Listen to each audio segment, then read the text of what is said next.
won't be meeting again until after Purim. I've just turned to the page of the Megillah, but mostly I'm going to just speak to you about Purim. There's a law, it says in the Code of Jewish Law, what we call the Shulchan Aruch, and in there it's found in 3 locations, this law, and the law says that if you read something that you're obligated to read backwards, then you haven't fulfilled it. So what do I mean? So it gives this law is found. It won't really matter where we are, but this is on 1252. It gives 3 examples. It says that if a person reads the Shema backwards, you have not fulfilled reading Shema. In other words, there's a mitzvah that we have to say the Shema twice a day. So what if you say it backwards rather than the normal way? Right? And I don't mean backwards that you say like the words backwards, like gibberish, or the sentences backwards. The chapters even. There's 3 chapters to the Shema. So you say chapter 3, then chapter 2, then chapter 1. Right? If you do that, right, it says you have not said the Shema. Even though it all makes sense, right, but you're saying it out of order.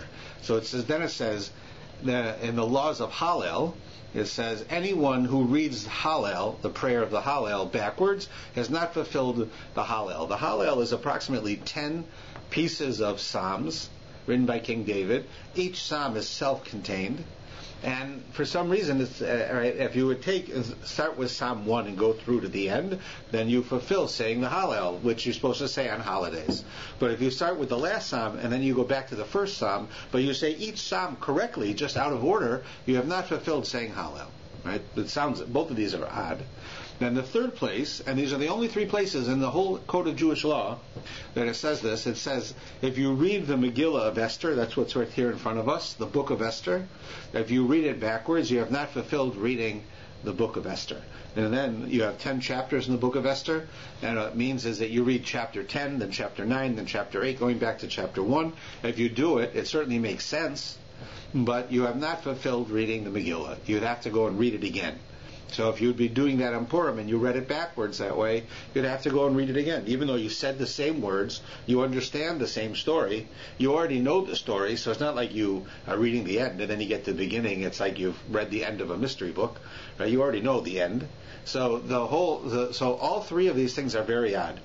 And we're going to spend a little bit of time on each one and a bit more on the answer for the Megillah as to why. So why is it that it says that if you say Shema backwards, you haven't fulfilled it? So if you look at the Shema is broken down into 3 paragraphs. The first paragraph is called, the Talmud refers to it in a number of places as being Mekabel Ol Malchus Shemayim. You are accepting upon yourself that we are carrying a yoke from heaven. In other words, God expects something of us. Right? The God that we have an understanding of in the Torah says, I've created the world, right? I've put you in this world, but I'm expecting something from you. You are supposed to make the world a better place. You're supposed to do the mitzvahs. You're supposed to become close to each other. You have obligations. That's our understanding. So where we say Shema Yisrael, right? That's this first part of it, the first paragraph. It tells us that we believe that we are responsible to do things, just like God is responsible to take care of us, to give us life, to cure us, and so forth. We're responsible also to do things for God. That's being accepting upon ourselves the yoke of the kingdom of heaven. That's the expression. So in light of that. That's the first paragraph. The second paragraph of the Shema is that's called being Mekabel Ol Mitzvos, which means we are accepting upon ourselves the obligation to do all of the mitzvahs. And if you read the words of the second paragraph, that's what it talks about. That what will happen if you will listen to my words, and then this will happen, and you will follow my ways. So here it talks about the idea that we have an obligation to do the various commandments. Then the third paragraph of the Shema, right, which talks about tzitzit, it talks about the going out of Egypt. So that paragraph is you're actually doing a mitzvah. So first you are saying you believe in God. The second one is you're saying God expects us to do mitzvot. And the third one is I'm doing a mitzvah. What mitzvah am I doing? I'm doing the mitzvah of remembering the going out of Egypt. There is a mitzvah we're supposed to every day remember that God took us out of Egypt. So that's what I'm doing. So if I do it, first I say there is a God. Then I say, God expects something from me, and then I say, and now I'm going to do one of the things that God expects. That's what we're doing when we're saying the Shema. So we have an understanding. If you believe in a God, so then you can believe that God obligates you to do something. And then you can do something that you're obligated to do. But let's say if we would do it in a different order. We would say, I don't necessarily believe in God. Well, if you don't believe in God, then you certainly can't believe that God expects something of you. Because if there is no God, how can He expect something of you? And then you have to, when you go and do a mitzvah, if you don't believe in God, of course, what are you doing? Who told you to do this? If you don't believe in a God, then who told you to do the mitzvah? So in order for a person to really do a mitzvah correctly, you have to first believe that there's a God. And after you believe in their God, you have to then come to the understanding that God expects something from us. He wants us to do something. Those are the commandments.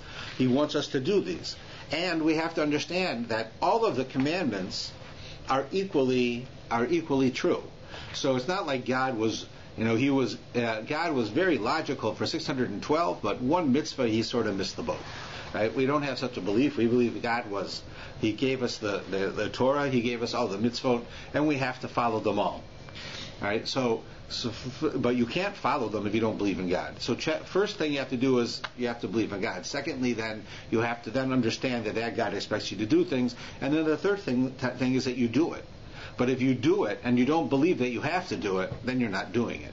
And if you do it and you don't believe in God, then you're not doing it. So now it makes sense why you have to say the Shema in order, because it teaches you the lesson that number one is, I have to say Shema Yisrael, Hashem Elokeinu, Hashem Echad.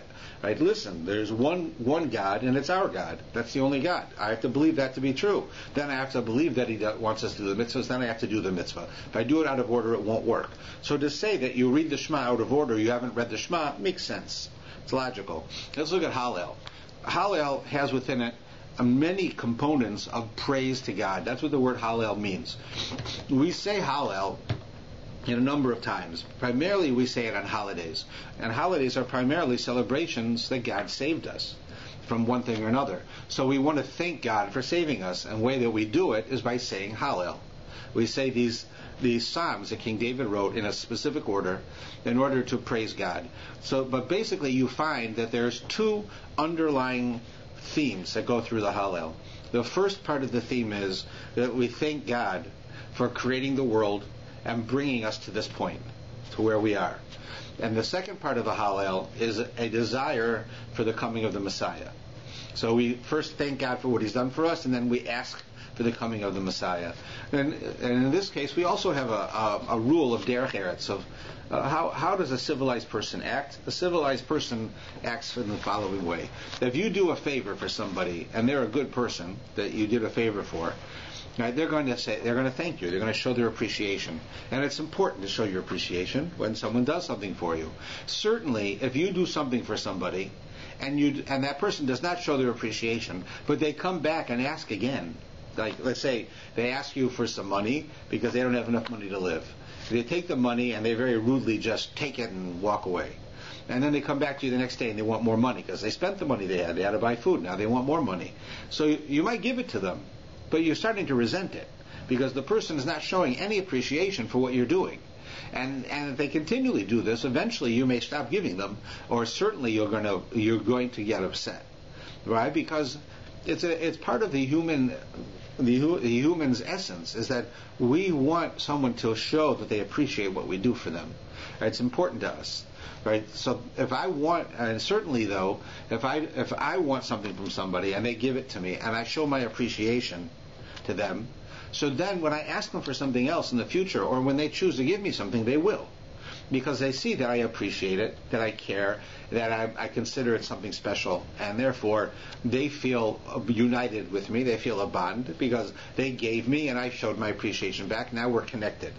So in the Hallel, we're first thanking God for what He's done for us. God created the world. God took us out of Egypt, split the Red Sea, gave us the Torah.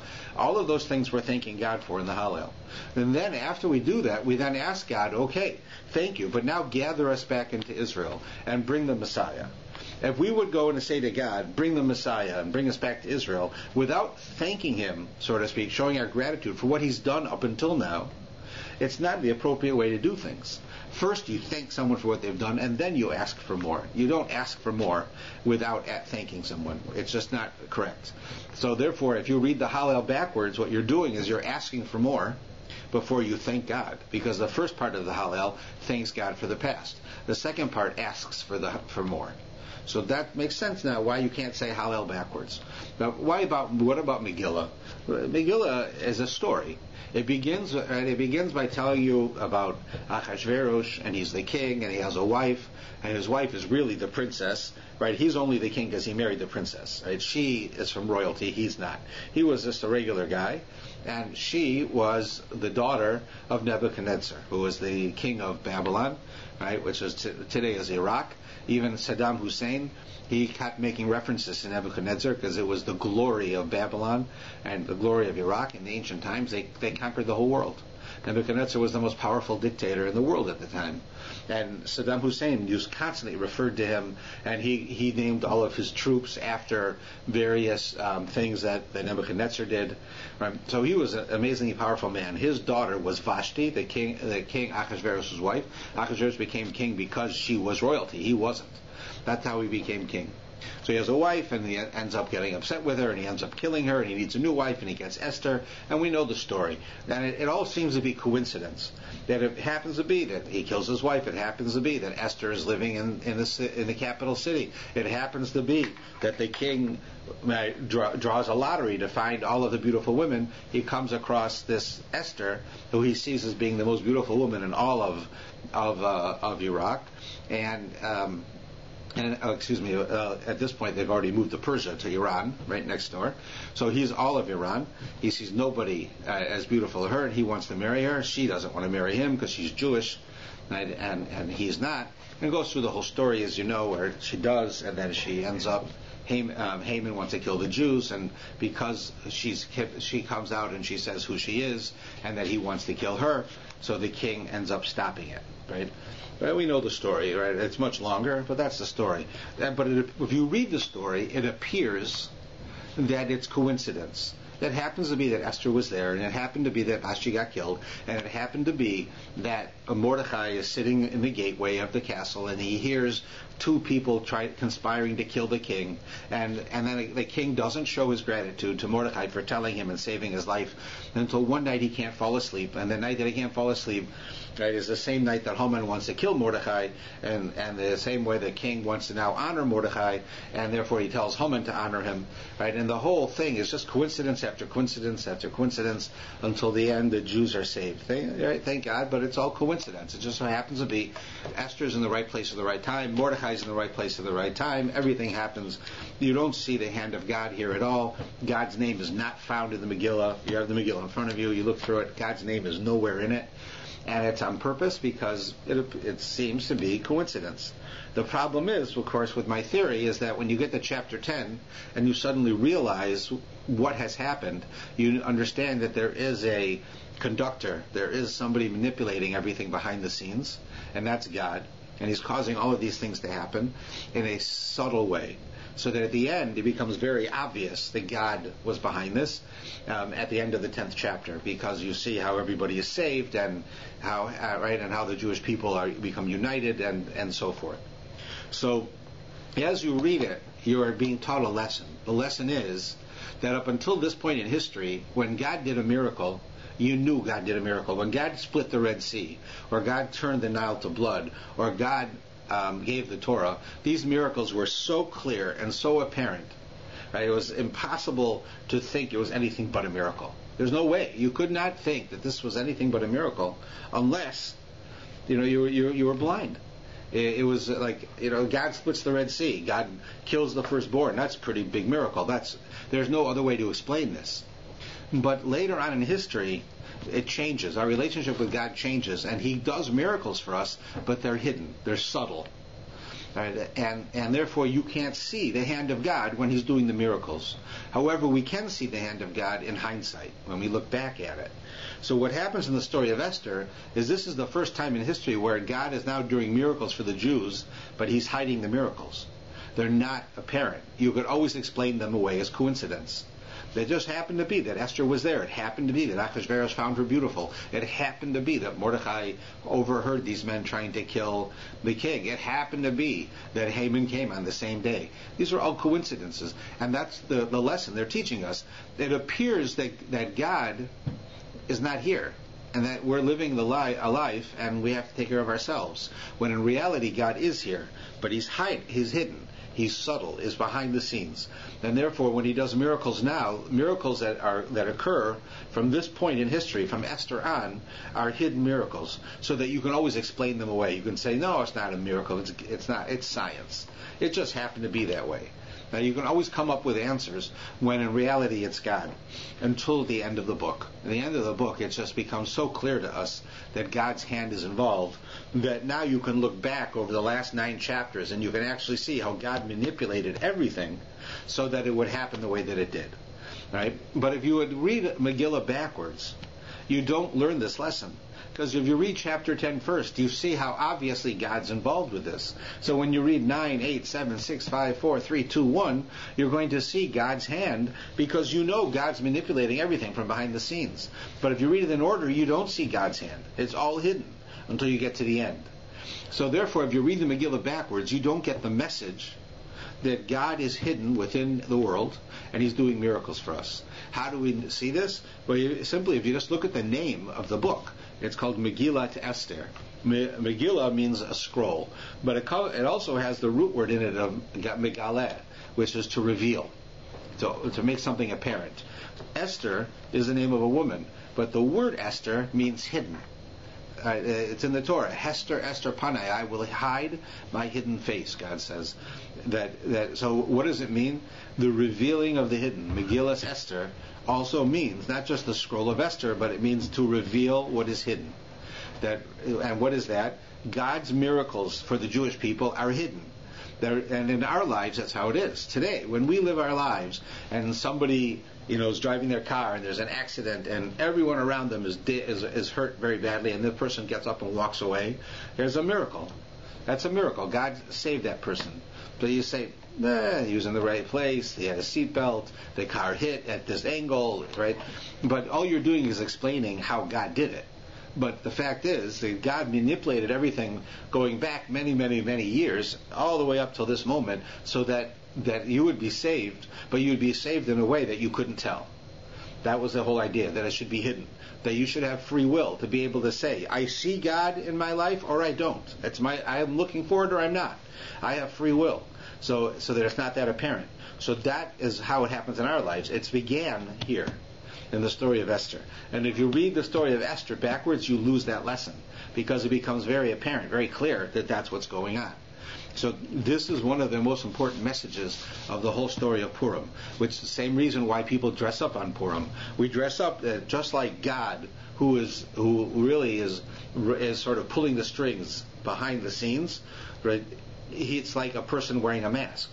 God is hiding Himself, because it's apparent that God does miracles, but He hides the miracles. It's like I hide who I am behind a mask. So one of the reasons that we wear costumes is to show the absurdity of the fact that it appears to you that I'm a clown. But really, I'm not a clown. I take off the mask and I'm a regular person. I'm a teacher, I'm a rabbi, I'm a doctor or a lawyer. But with the mask on, I'm a clown.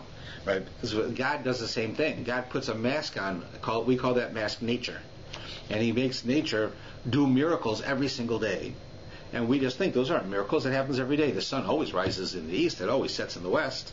The moon always gets bigger and then gets smaller and then gets bigger again. Right? It's always cold in the winter and warm in the summer. These things always happen. Right? That's nature. We understand nature is a miracle that happens all the time. That's the difference between a miracle that we think of, which is something that happens once. This is a miracle that happens regularly.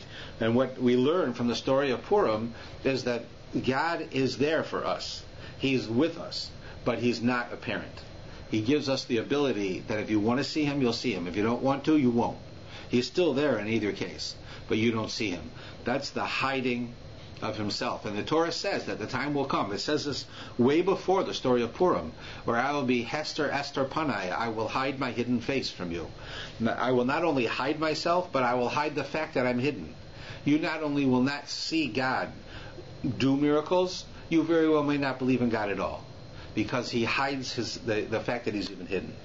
And that's what the Torah predicts would happen. And here in Esther is where it begins. And that's why it's called revealing the hidden. It's showing us, God is giving us this opportunity to see that. So therefore, if you read the Megillah backwards, of course you don't get that lesson. And that's why it says in the Code of Jewish Law, in the Shulchan Aruch, that you can't read it backwards. That just gives you a basic message. But I mentioned before that I would talk about another idea, which you find in the Megillah. The Talmud tells us that the Megillah, the story of Purim, had numerous purposes as to why it happened the way it did, and what it, in the big picture, or the more Kabbalistic view of the world and the purpose of the world, the story of Purim has a number of important messages and important purposes. And one of them was that it was there to help repair the sin that originally happened in the Garden of Eden. That because of the sin in the Garden of Eden, the human beings went down on a spiritual level. If we hadn't done that, we would be on a much higher spiritual level. And the story of Esther has within it the ability for us to restore some of that. We also had the ability to fully accept the Torah on a much deeper level than we did when it was actually given. And we're told that both of those things happen here. And how is that? So I'm going to use one of the explanations that I heard that we referred to last week. I find it very, very illuminating. So if you look at the characters in the story of Purim, you find the Talmud shows us that there is a common thread among them all. So one of the things that Talmud does, and very out of context, is it says, we have a rule. Everything is in the Torah. Everything, everybody, everything that's going to happen is all in the Torah. You just have to know how to find it. So is that true? So show me, where is Haman in the Torah? Haman, of course, was 2,000 years later. Where is he in the Torah? If everything's in the Torah, Haman's in the Torah. So the Talmud asks, show me Haman in the Torah. So the Talmud answers, okay. And it quotes a line in the Torah from the story of Bereshit. It says, Hamin ha'etz, from this tree. Right? Hamin, if you put it together, is Haman. Right? So it's a play on words, but the Talmud is not just playing with words. There's something about that sentence that has to do with Haman that we need to know. That's why it's asking the question. So what is that? Hamin ha'etz is talking about the tree in the Garden of Eden, right, that we weren't supposed to eat from. Right? So that's what it's referring to. Now, let's go to the other characters, and then we're going to tie it together. We then have Mordechai. So Mordechai, they ask, where is Mordechai found in the Torah? So it says there's a spice called mordorah, which is a spice that we have actually coming up in this parsha. It talks about the spices that they used in the temple, and that they had all different spices that they've mixed together in order to make this very special fragrance that they use as a part of the ritual in the temple. One of them was this mordorah, and of course, if you look at the Aramaic spelling of that, it's the same thing as Mordechai. The name Mordechai, it's very similar. So the Talmud says, here we find Mordechai in the Torah. So again, what's the message of the Talmud? What is it telling us? It's not a game. It's not crossword puzzles. So there's a deeper message. Then it says, okay, you showed me Haman, you showed me Mordechai, show me Esther. Esther min Torah minayim. So it says, Hadassah he Esther. Hadassim, and it talks about Hadassim. It's with the lulav and esrog. You have 4 species. One of them are Hadassim. And it says, and the Megillah says, Esther he Hadassah. Esther's real name was Hadassah. That was her real name. So it says, so Hadassim are found in the Torah. And one of the common denominators between Mordechai and Esther is they both have a fragrance. Hadassim, we know, have a fragrance, right? It's, if you smell them with your lulav and esrog, you can tell they have a fragrance. People use them for their fragrance, and Mordechai is a fragrance, right? It's a spice that's purposes for its fine smell. So both of them have something about them that has to do with smell, but all of them have to do with the story of the creation, right? The tree, the first tree. Haman is symbolic of the tree that we weren't supposed to eat from, and Mordechai and Esther are symbolic of fragrances. So what is that? So now, if we go back to read the story of the creation story, where the snake approaches Eve, and he convinces her to eat from this object. We don't know for sure that it's a fruit. We'll call it a fruit for our conversation. The Talmud has a number of things it could be. It's really not, the Jewish tradition does not say that it's an apple anywhere. That's probably comes from the Middle Ages Christian philosophy, but it was something. It could have been a fruit, could have been a stalk of wheat. There are a number of different things that it might have been. But whatever it was, we're going to call it an apple for our conversation now, because we'll keep saying that. So that Eve, in the story, the snake talks to Eve to convince her to eat this apple, which comes from the forbidden tree. The only law that God gave them was you can't eat from this tree. And the snake convinces her. He says to her, why don't you try this tree? You'll be like God. You'll have total knowledge of everything, just like God does. And and Eve tells him, Chava tells him, we're not allowed to eat from this tree. Adam told me, if I would touch this tree, I'll die. So the truth was, God told Adam, if you eat from this tree, you'll die. He doesn't say anywhere, if you touch this tree, you'll die. But Adam tells Eve that. In other words, he tries to make a fence. He tells her, if you don't eat the tree, you're not going to do that, because if you touch the tree, you'll die. Now, since God didn't say it, it's not really true. Adam was just trying to keep her distance. So the snake pushes her, it says, against the tree, and of course she doesn't die. So she thinks, something's wrong. So he convinces her to take this fruit, right? And then she convinces Adam to eat from the fruit, right? So now, if you look closely in the story, you'll see that Eve saw the fruit and Adam saw the fruit, right? And it actually says this. It says that they tasted it. Both of them tasted it. It says both of them touched it. Both of them listened. She listened to the snake to convince her to do it, and he listened to Eve to convince him to do it. Right? So you have now 5 senses that a human being has. Right? You have hearing and seeing and feeling and tasting and smelling. There are 5 senses. Right? 4 out of 5 senses we see have been affected by the story of eating from this fruit, because they saw it, they heard from the person convincing them, they tasted it. Right. They saw it, and then they felt it. They took it in order to taste it. So, and the Torah explicitly talks about that, but nowhere does the Torah say anything about the sense of smell, that they smelled it. Nowhere does it say that. And from this we understand from a number of our philosophers that the sense of smell is a sense, one of the human senses, that was not corrupted at the sin. And therefore the sense of smell has amazing power that the rest of our senses don't have. The rest of our senses are much more physical than the sense of smell. That I can show you it very, very easily.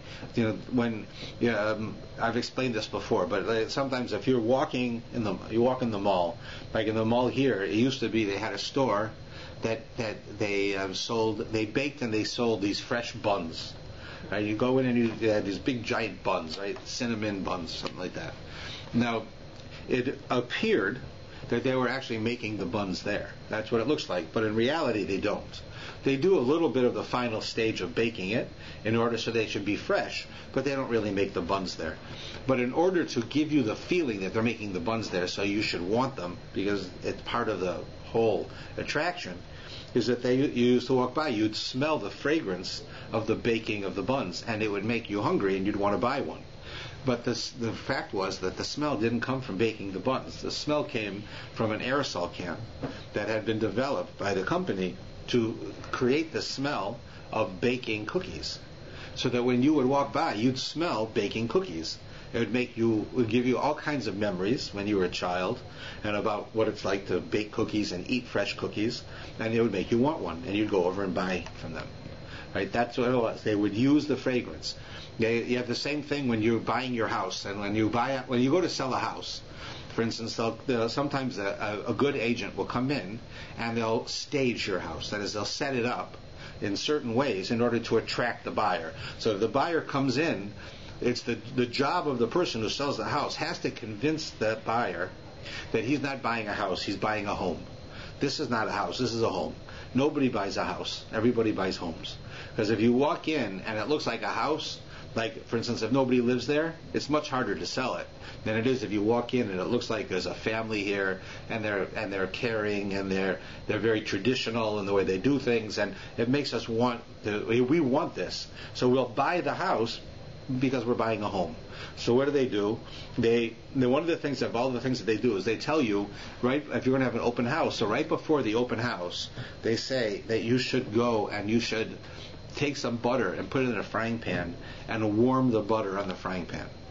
And then after it's melted, then just get rid of it and clean up.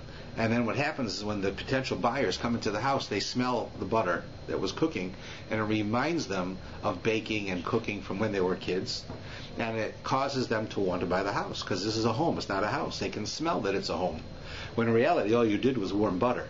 But that's the feeling people get. Why is that? It's because the sense of smell has an amazing power. When you smell something, it has an effect on our psyche that often we don't know. I can remember myself one time, my mother had passed away probably for 10 years, and just being in a mall, and a woman walked past me as I was looking in a shop window, and she wore the same perfume my mother wore. And it brought back memories that were so sharp that I had no recollection of until I smelled that. Until a woman walked past me and I smelled that perfume, and it reminded me of stories and things that happened to me with my mother that I did not remember at all until that moment. And I'm sure we've all had this. That's the power of the sense of smell. It's very strong. So the story is in the story of Esther, we have Mordechai and Esther who represent the smell, the fragrance. The fragrance has never been corrupted by the story of the first sin that happens in the Garden of Eden. So God is telling us Haman represents the tree of evil that you're not supposed to partake in. Mordechai and Esther portray the sense of smell which was not corrupted by the tree, and therefore the only thing that can combat the sense of the tree, right, combat what happened, is the sense of smell. So both Mordechai and Esther are on a Kabbalistic level representative of the sense of smell.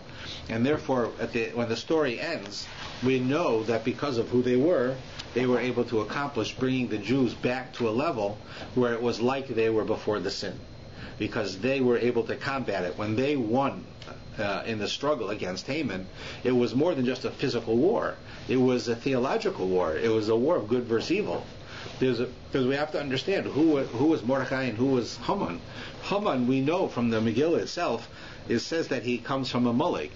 He's an Amalek. Right? He came from Amalek. And by Haman coming from Amalek, that means that Haman is a representative of a nation who the Torah tells us is dedicated to rid the world of good. The purpose of that nation, right, is that it wants that the world should be filled with evil. It wants to destroy the Jewish people. It wants to rid the world of God. It wants that the world should be totally random, without any meaning or purpose. In fact, the name Amalek, which is his name, in the numerology, if you take the letters of his name and you separate each letter and you add them all up into the word, you have the same as the number for the word Safek. Safek means a question, a gray area. And that's how Amalek looked at the world. If there is no God, everything is just happenstance. It just happens, and that's how Amalek wants the world to be. It's just whatever it is, it is. It's whatever happens, happens. There is no God. There is no right way, no wrong way. Whatever you do, and that's the end of it. That's how Amalek wanted the world to work. Amalek immediately goes to war with the Jews, because the Jews represent godliness in the world. God brought us into the world to represent Him, to bring the world to a spiritual climax. So it should go higher and higher and higher on a spiritual level. That's what Haman fought against that, because Haman came from Amalek. Haman might not realize that's what he's doing, but that's what he was doing. Mordechai, right, comes from Binyamin, the tribe of Binyamin. And the tribe of Binyamin being the youngest child, right? We know, like in the story of King Saul, King Saul and King David. Right? King Saul, in the story of King Saul and King David, King Saul was given a commandment to destroy Amalek by God, by the prophet, and he destroyed all of Amalek except for the king. He decided he was going to bring the king back to Jerusalem, and and his name was Agag, and he was going to put him in a cage and show all of the people how the Jews, right, in a very positive step towards bringing godliness to the world, have conquered Amalek, and here's the king locked up here. Right? Well, what happened was that the king was able to escape, and he had relations, and made a woman pregnant before they caught him, and the nation of Amalek continued. because he did that. Right? If Saul had done what God wanted him to do, he would have killed Agag together with the rest, and there'd be no more Amalek. But there wasn't, and Amalek continued.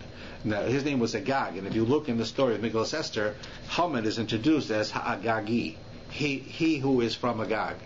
That means that he was from Amalek, and Mordechai came from the tribe of Benjamin. Right? King Saul came from the tribe of Benjamin also. When King Saul failed in killing the king of Amalek, it went to his great-grandson Mordechai to have to now fix that error so that Amalek would be destroyed. So when they go and Amalek, through the guise of Haman and the Persian people, attack the Jews fight back and they win, because of the hand of God being involved. But ultimately Mordechai rights the wrong that King Saul did, and ultimately Mordechai and Esther together bring the Jews back to a level of being like before the original sin that we had in the Garden of Eden, because of what we just described. Now this is a description of the story of Esther on a higher level. You don't see what I've told you in the story, but you understand the words, and you understand what they're referring to, and you can understand this aspect of the story. What I've told you doesn't contradict the story. It's not at all, but it's not found in the words. You have to now look at it in a deeper sense, and you see it. So there are many, many things like that are found within the Megillah, written by Esther herself, by the way. So don't let anyone ever tell you that there weren't women prophets. There are many women prophets in history, and Esther was one of them, and she wrote the Megillah. And the Megillah is extremely filled with very deep ideas and concepts, as I described. Also, it's used, the Megillah has probably the best Torah code of all of the Torah codes. Have you ever heard of Torah codes? I myself don't. I find them interesting, but I don't necessarily find them authoritative. Torah codes are where they took the Torah, right, or any religious book, and they put it into a computer. And they tell the computer, find similarities throughout the book. Like, take every seventh letter from the Torah, like go into every sentence, right? Count 7 letters and put them together. Take the 7th word, put them together. Put the 8th word, the 10th word. Right? Every time you have the letter base in the Torah, put those words together. Then when they started doing these things, they started finding stories and meanings behind all different types of things, and hundreds and hundreds and hundreds of examples of different things started to appear. So some of them, right, we don't seem to understand. Some of them could be, we're not doing them correctly. But one of them that you find in the story of Esther I find is the most amazing one. If you look at the story of Esther here, when we get towards the end, and they're going to, and they hang the sons of Haman.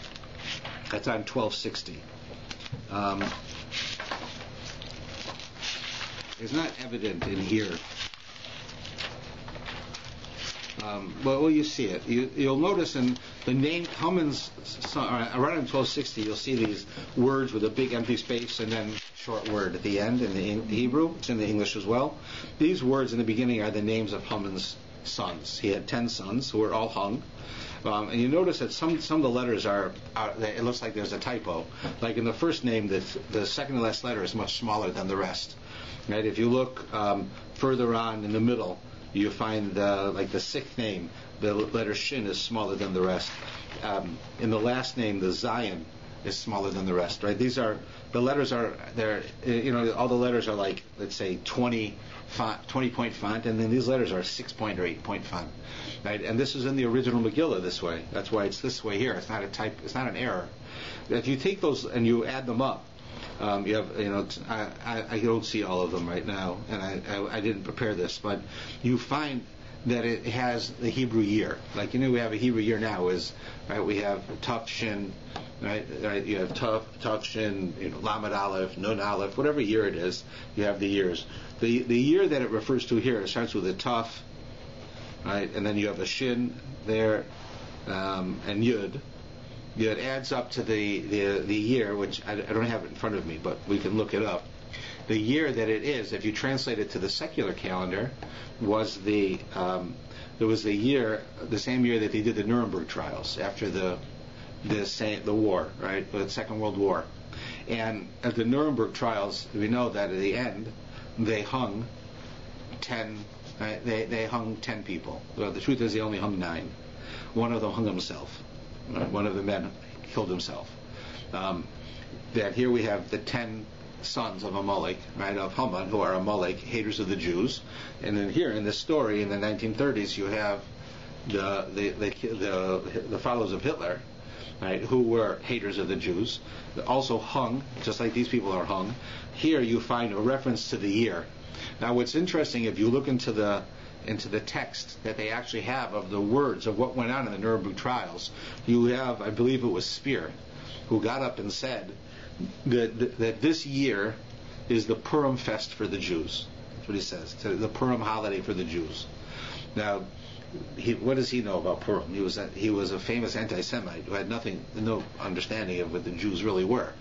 But if you take that into account and now look into the story of Purim, from what he said, you'll see that this story refers to that year that he said this, and the fact that they were killed.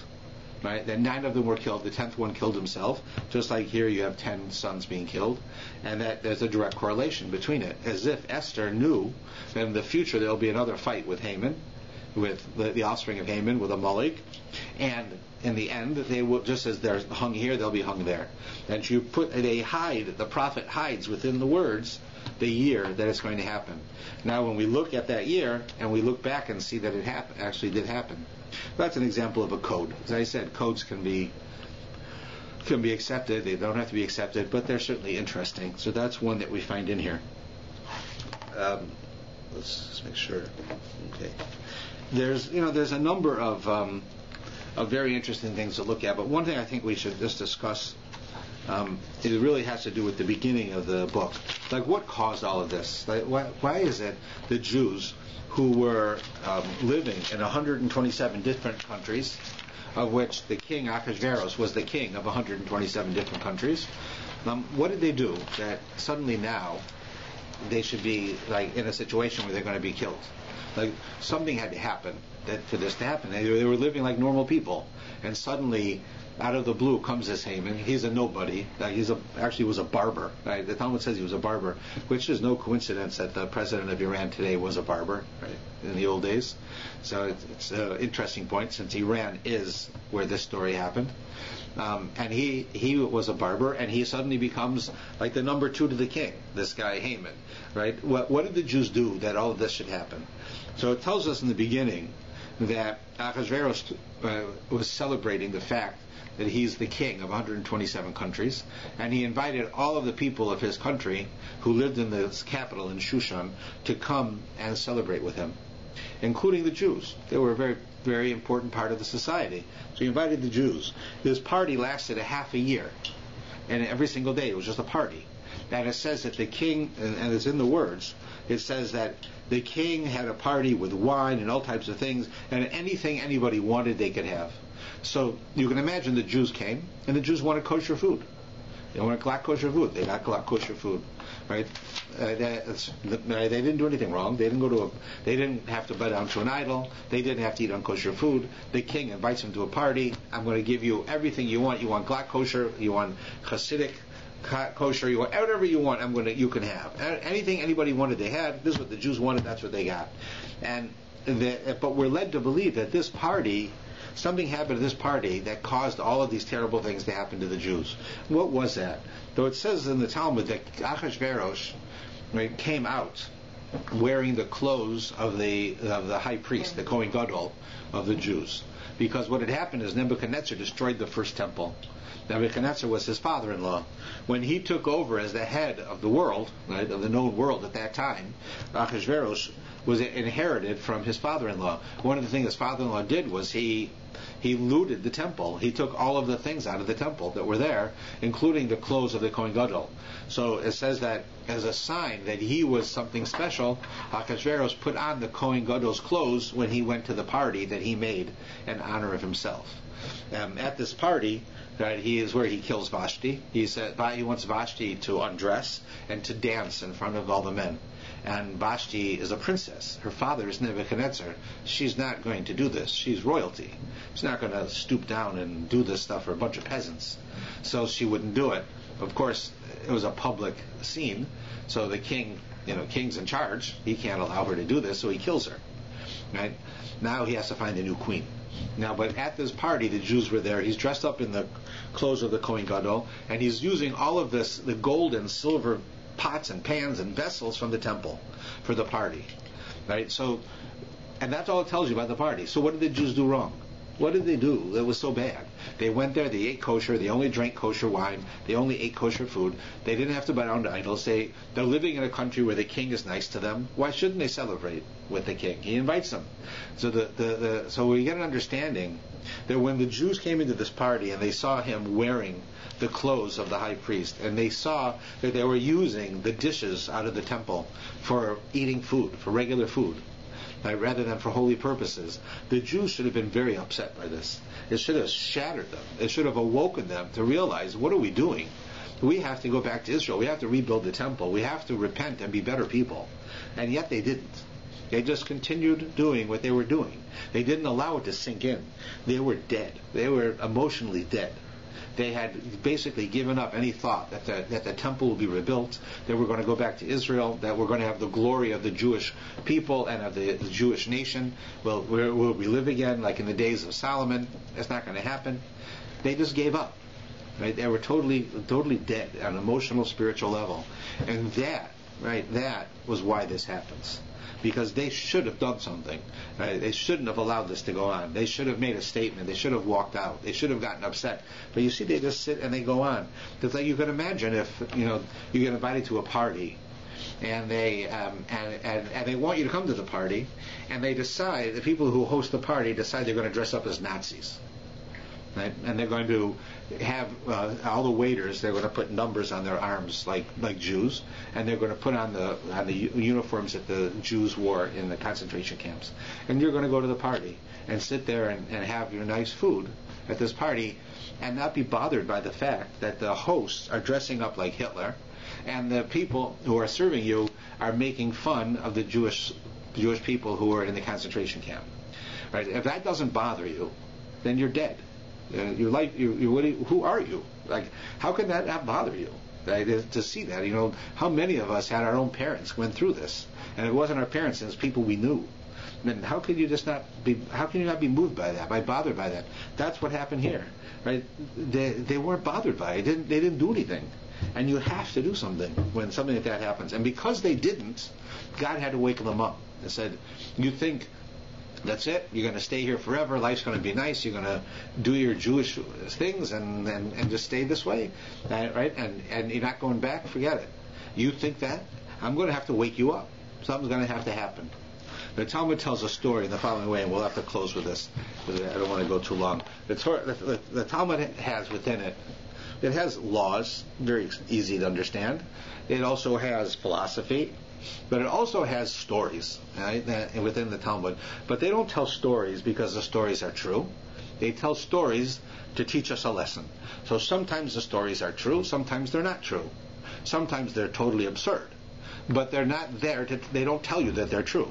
In other words, they're there to teach us something. And the Talmud uses the stories as a educational tool.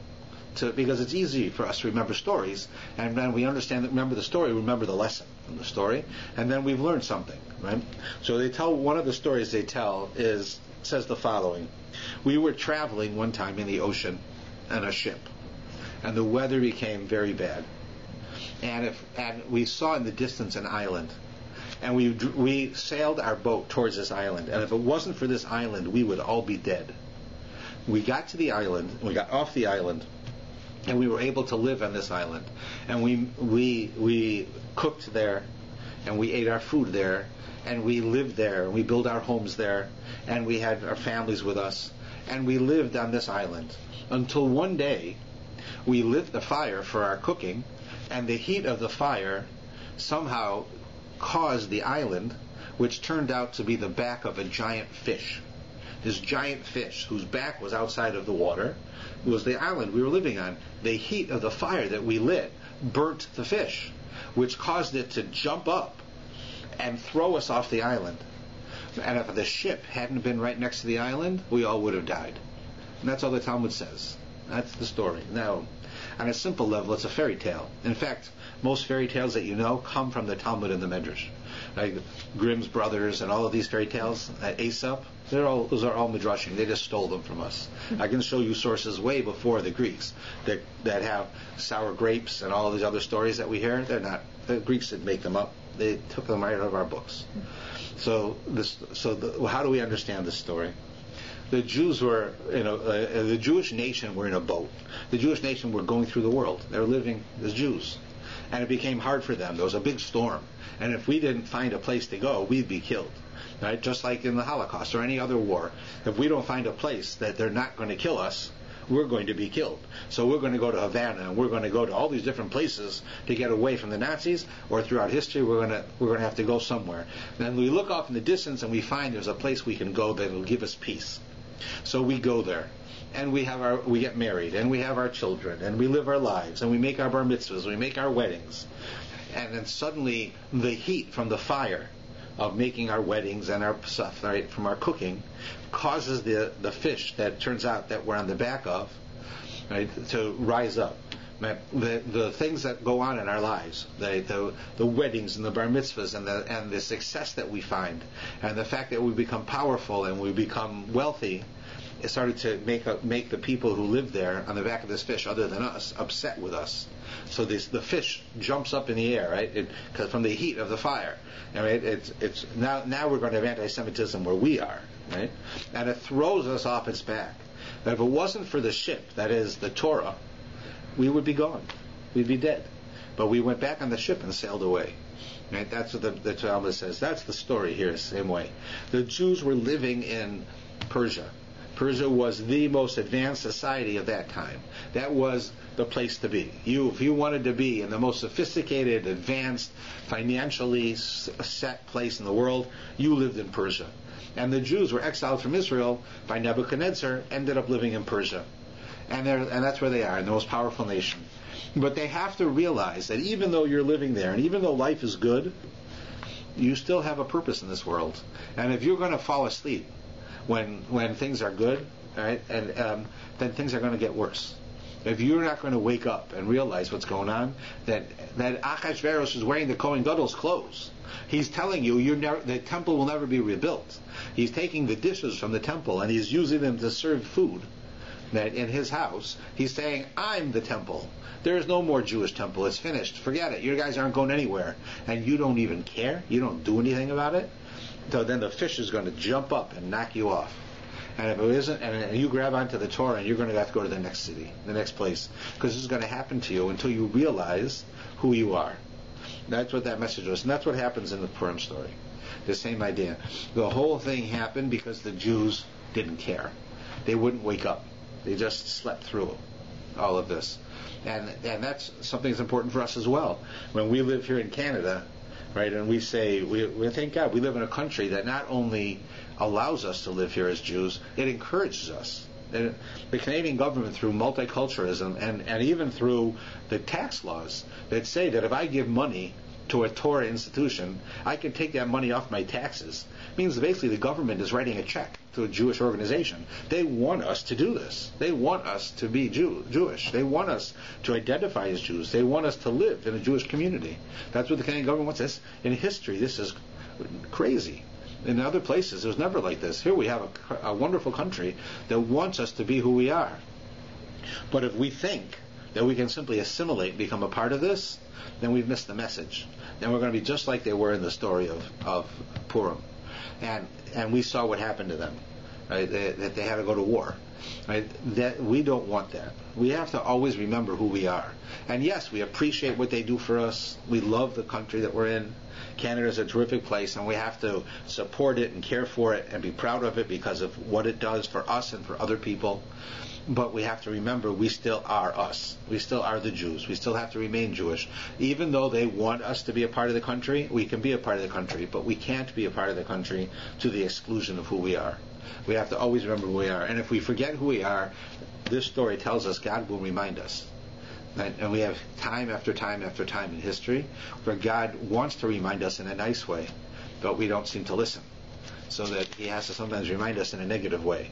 And then we listen. Right? And that's one of the messages in the story of Esther. We celebrate. We have a wonderful day. Purim here. You're all welcome to come. You don't need my invitation. You can always come. We have our Megillah readings, and we have our children's programs, and a lot of people dress up for the Megillah readings, including myself. We all come up in costumes, and then everybody is invited to my house on Purim Day. They come by to visit. And if they come with kids, we give the kids prizes when they come. Everyone comes by and has a drink and something to eat. And just, you stay for 10 minutes, you stay for an hour, whatever you want. And then everybody has their own meals. So we also, as I've been doing, is we always raise money before Purim. Because one of the obligations that every Jew has is, besides reading the Megillah and having a meal, right, we also have an obligation to give gifts to each other. 2 gifts of food you're supposed to give, right, to 2 different people. You're supposed to give food. But you also have a mitzvah to give money to the poor, because how can we sit and eat our meal on Purim while we know there are people right here in this neighborhood who can't afford to do it? I mean, so therefore the Megillah tells us we have to make sure on Purim that we give money that is the cost of a meal, so that somebody can have at least that. So I go every year and I start advertising. I started last week that if you give money to us, we will assure you the following. We will, number one, 100% of the money we get is given out, and 100% of it is given out on Purim, so you fulfill your obligation of having to do it. We also do it according to the laws of the government, to give receipts in the way that we're allowed to. We do. And we also make sure that all of this money is given to people right here in the neighborhood who are needy, who are not making it, who they've lost their jobs, or there's a single mother, or something is causing it that they're not able to get by. And it happens. There are people who are on the verge of losing their home. There are people who we bring food to, right? And it's surprising because people don't expect it in the Jewish community, and they don't expect it in Canada. And even using all the social services, it's still very difficult. And even for a lot of people, they're the working poor. They're working and they still aren't making it. So what we do is we raise the money, and then I very discreetly give it out to these families on Purim, and we fulfill the mitzvah of giving money on Purim as we're supposed to, plus the mitzvah of charity on the highest level, which is the highest level is that you're giving money, you don't know who it's going to, and the person who gets the money doesn't know where it comes from, which is the hardest way of doing it, but it is the highest level of giving, because nobody feels embarrassed.